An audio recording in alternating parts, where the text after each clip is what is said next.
신학 수업 시간입니다. 환영합니다. 오늘은 챕터 2의 7번째 시간이고요. 챕터 2의 주제는 계시였습니다. 오늘은 계시의 마지막 시간이고요. 주제는 계시 성경 교회입니다.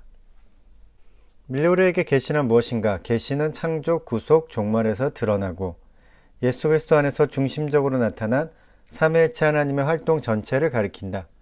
계시를 종합적으로 설명하기 위해서 이렇게 복잡하게 이야기를 했지만 계시를 간단하게 이야기하면 예수 이야기입니다. 계시를 제가 그런 식으로 설명했죠. 하나님의 자기 드러남이라고요. 역사상 가장 중요한 하나님의 자기 드러남이 무엇일까요?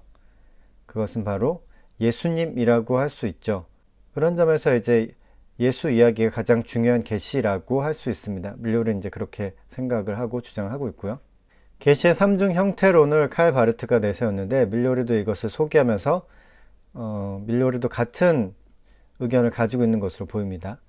첫 번째, 계시된 하나님의 말씀이 예수고요. 두 번째, 기록된 하나님의 말씀이 성경이고, 세 번째, 선포된 하나님의 말씀이 교회입니다. 세 가지 다 계시라고 하는 것이고, 이 세 가지가 다 유기적인 관계를 맺으면서 하나님의 계시를 종합적으로 드러내고 있다라고 설명을 하고 있는 겁니다.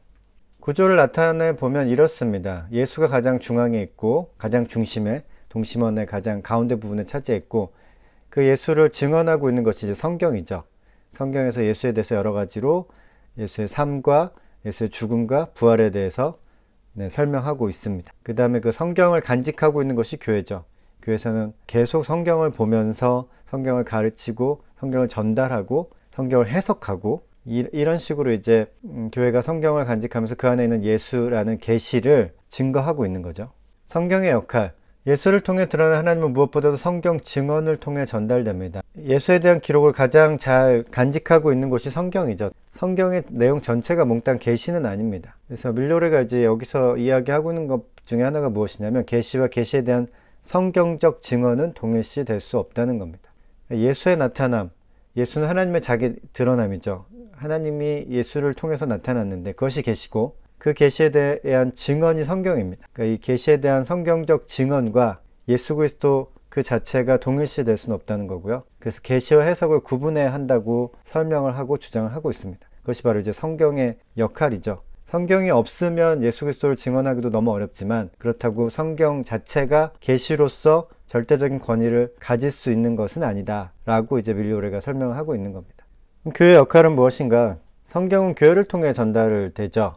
성경은 어렵습니다. 성경은 2000년 전에 쓰여진 책이에요.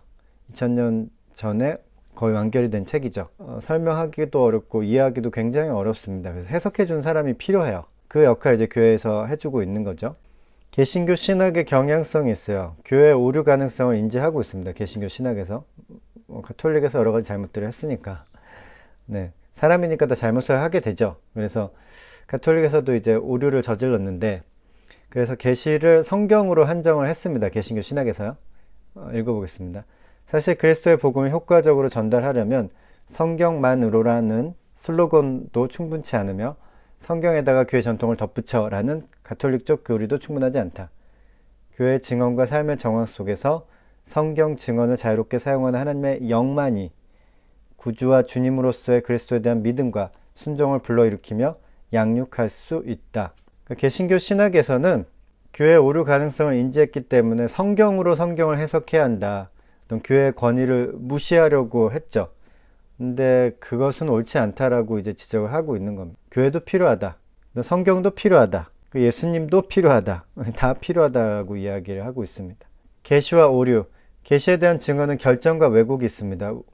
그리스도인은 계시가 예수 그리스도라는 하나님의 계시가 완벽하다고 믿지만 계시에 대한 증언은 결정과 왜곡이 있습니다. 그 계시에 대한 증언은 성서의 기록이기도 하죠. 거기에는 이제 결정과 왜곡이 있다는 거고요. 그러나 그렇다면 이 결정과 왜곡이 있는 증언을 빼버리자. 네, 이럴 수는 또 없는 거예요. 왜냐하면 계시는 항상 매개체를 통해서 전달이 되기 때문에 계시가 있는데 그 계시가 중간 전달하는 것 없이 바로 우리에게 들어올 수는 없죠. 특별히 예수라는 계시는 더 그렇습니다. 2000년 전에 예수님께서 오셨고 부활하셨고 승천하셔서 이제는 보이지 않으시기 때문에 그 예수님이라는 계시를 어떻게 우리가 전달받느냐? 분명히 매개체를 통해서, 성경을 통해서, 교회를 통해서, 성경과 교회가 다 매개체가 되겠죠. 그 매개체를 통해서 전달이 되는 거죠.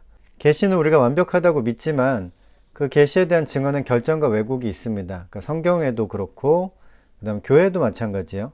성경에도 계시에 대한 증언들이 서술되어 있으나 거기에 이제 결정과 왜곡이 있을 수 있고, 교회도 마찬가지죠. 교회가 어떤 교리를 만들었다고 해도 정말 여러 사람들이 모여서 의논하고 생각하고 고민하고 기도하고 만들었다고 해서 거기에 결정과 왜곡이 없는 것은 아닙니다. 그렇기 때문에 성경도 교회도 어떤 변증법적 과정을 거쳐서 받아들여야 한다는 겁니다. 그러니까 종합적인 과정이에요. 그래서 계시는 특정 공동체의 전유물이 될 수 없습니다. 그러니까 어떤 특정 공동체가 계시를 완전히 전유하고서 이렇게 생각하는 것이 옳아, 이것이 하나님의 계시야 라고 일방적으로 이야기를 할 수가 없다는 거예요. 계시는 굉장히 다양한 측면을 가지고 있습니다. 예수님은 굉장히 다양한 측면을 가지고 있어요. 그 측면들을 모두 살피면서 그 계시를 받아들여야 한다는 거죠. 계시의 균형. 계시는 이 세 가지를 다 생각해야 합니다. 예수, 성경, 교회 이 세 가지를 다 생각해서 계시를 받아들여야 합니다. 만약에 예수가 없다면 우리가 받아들여야 하는 가장 중요한 계시의 내용이 빠지는 거죠. 성경과 교회만 가지고 계시를 받아들일 수 있다? 이건 말도 안 되는 거고요. 성경이 없다. 예수와 교회만 가지고 계시를 받아들인다? 그러면은 교회가 수많은 오류를 더 많이 저질렀을 겁니다. 뭔가 텍스트가 있었기 때문에 그나마 중심을 가지고 그 예수라는 계시가 잘 전달될 수 있었던 거고요. 그리고 교회의 역할도 무시할 수 없습니다. 교회가 그냥 없다면 어떻게 되겠습니까? 예수와 성경만 있다? 누구라도 이제 성경을 읽을 수 있겠지만 그 성경을 보고 예수가 하나님의 자기 드러남이라는 것을 제대로 알기는 너무 어렵습니다. 성경의 내용이 어렵기도 하고, 교회가 2000년 동안 한 일들이 있어요. 수많은 사람들이 연구하고 생각하고 고민하고 기도한 것들, 그것들을 완전히 싹 무시하고 우리가 예수와 성경만 가지고 계시의 핵심만 받아들인다?